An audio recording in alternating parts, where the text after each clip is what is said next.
الشيطان الرجيم. بسم الله الرحمن الرحيم.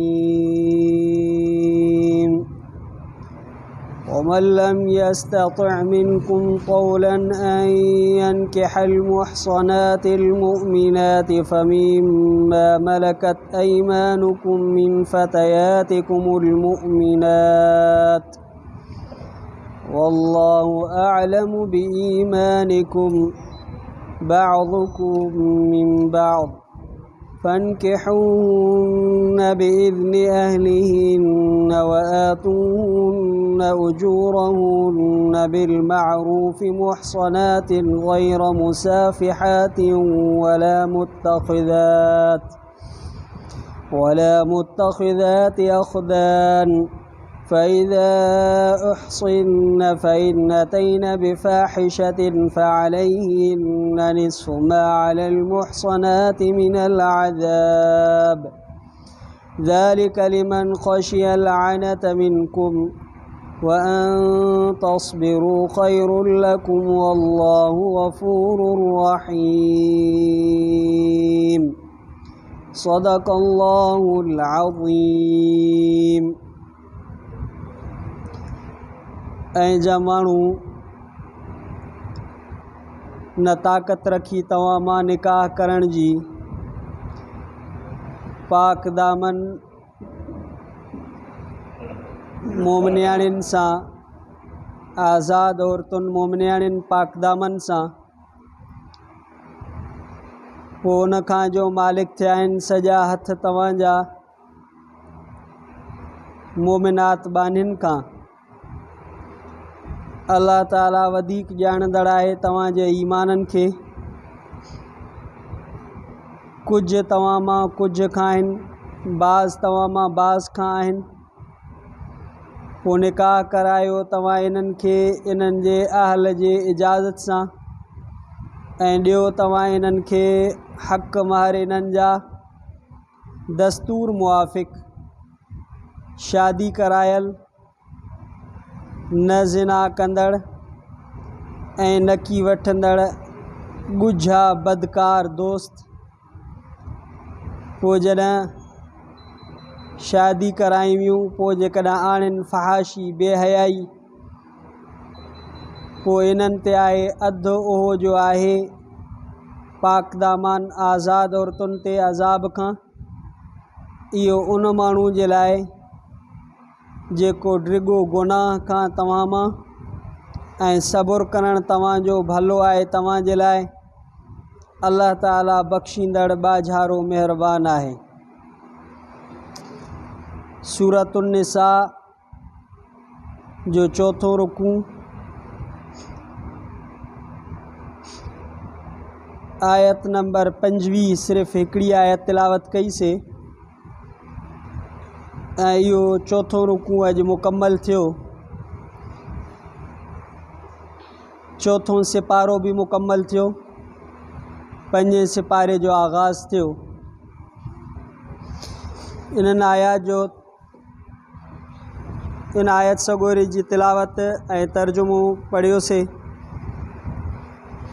इन में मुख़्तसर अहकाम अल्लाह ताला जेके बयानु फ़रमाया आहिनि उहे हिन तरह आहिनि त अल्लाह ताला फ़रमाए जंहिं माण्हुनि खे तव्हां मां ताक़त नाहे आज़ाद औरतुनि सां निकाह करण जी सामान मुयसर न हुजेसि त पोइ मोमिन बानियुनि सां निकाह करे सघे थो।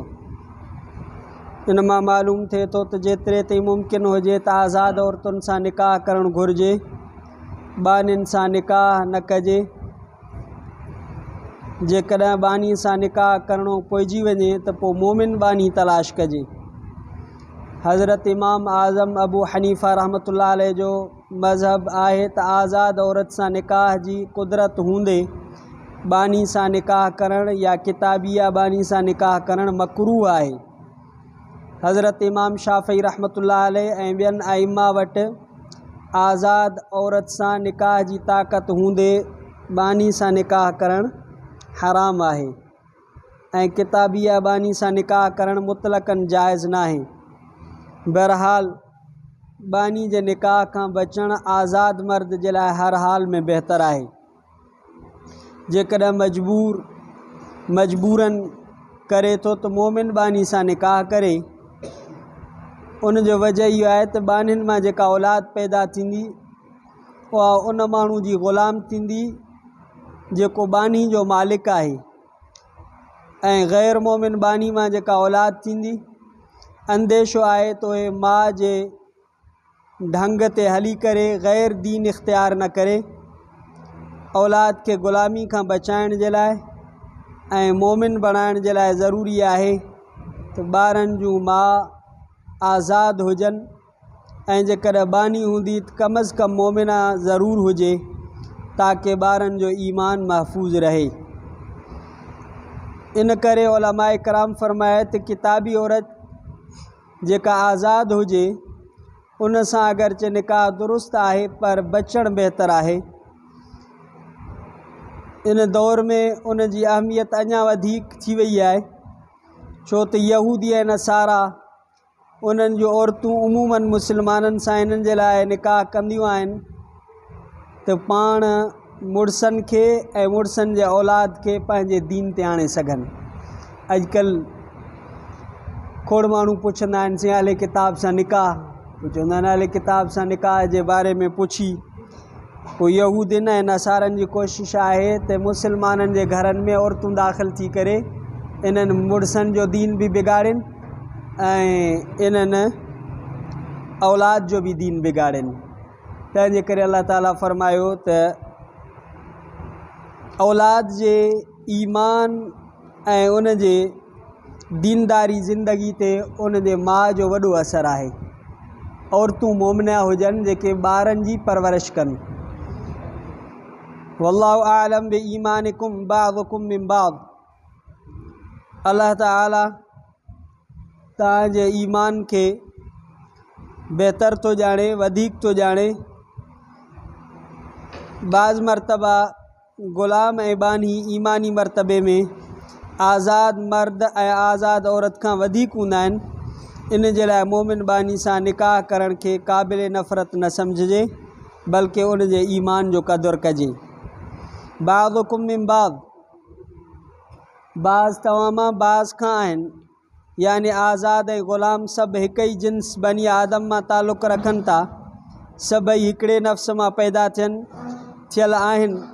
फ़ज़ीलत जो मदार ईमान ऐं तक़वा ते आहे। इन्न अक्रमकुम इंदल्लाहि अतक़ाकुम। अल्लाह वटि इज़त वारो माण्हू जेको वधि में वधि तक़वा वारो आहे, अल्लाह वटि इज़त उनजी आहे। अल्लाह वटि इज़त जो मेयार तक़वा ऐं ईमान ते आहे। फ़नकिहूहुन्न बिइज़्नि अहलिहिन्न व आतूहुन्न उजूरहुन्न बिलमारूफ़। ॿारनि खे निकाह उन्हनि जे मालिकनि जे इजाज़त सां करायो। जेकॾहिं उहे इजाज़त न ॾियनि त बानियुनि जो निकाह सही न थींदो। इन लाइ त बानी खे पंहिंजे नफ़्स ते विलायत हासिल न हूंदी आहे। इहो ई हुकुम ग़ुलाम जो बि आहे, उहो पंहिंजे आका जी इजाज़त खां सवाइ निकाह नथो करे सघे। पोइ फ़रमाई त बानियुनि सां निकाह कयो त उन्हनि जा महर सुठे तरीक़े सां अदा कयो, टाल मटोल न कयो, पूरा अदा कयो। बानी सम्झी करे उन्हनि खे तकलीफ़ न ॾियो। इन सिलसिले में हज़रत इमाम मालिक रहमतुल्लाह अलैह जो मज़हब इहो ई आहे, महर बानी जो हक़ आहे। ऐं ॿियनि अइम्मा कराम जो फ़रमाइनि था त बानी जे महर में जेको माल मिले उन जो मालिक बि बानी जो आका आहे। मुहसनातिन गैर मुसाफ़िहातिन वला मुत्तख़िदात अख़दान।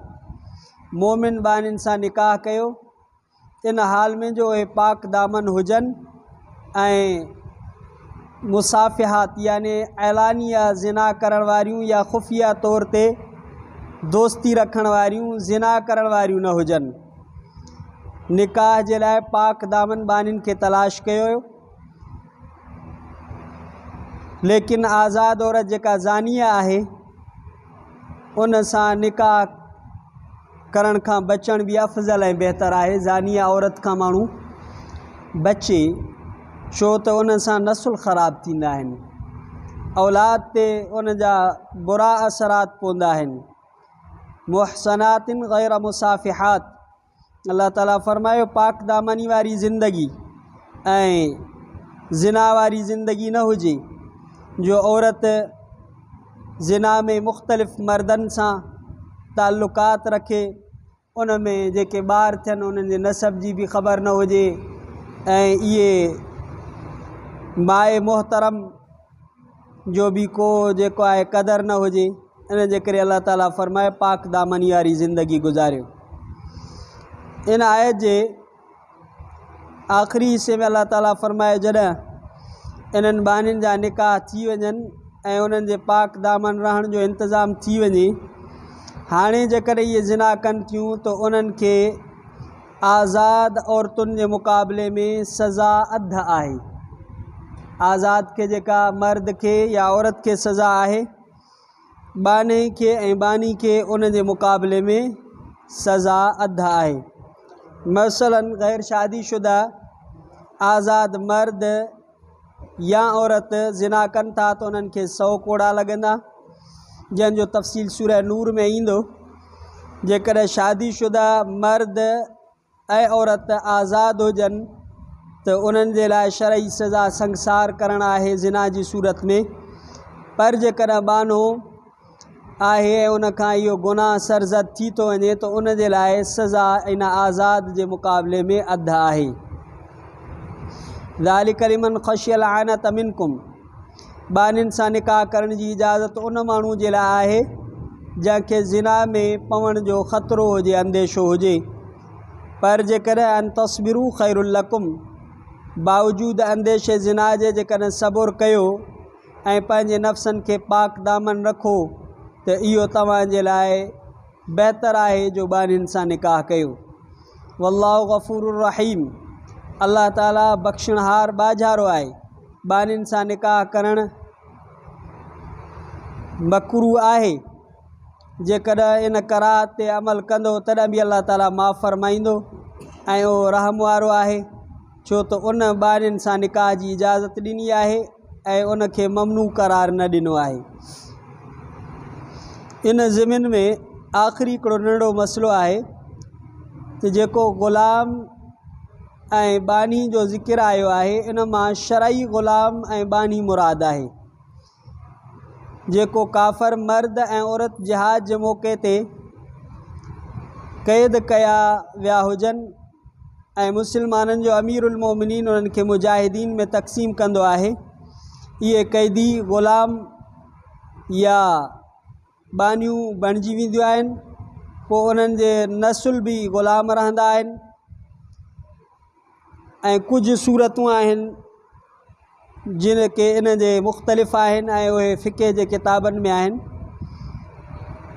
जॾहिं खां मुस्लमाननि शरई तौर ते जिहाद खे छॾे ॾिनो ऐं पंहिंजे जिहाद ऐं सुलह ऐं जंग जो मदार दुश्मनाने दीन जे इशारनि ते रखी छॾियऊं, गैर शरई उसूलनि जा पाबंद थी विया, त उन वक़्त खां ग़ुलाम ऐं बानी खां बि महरूम थी विया।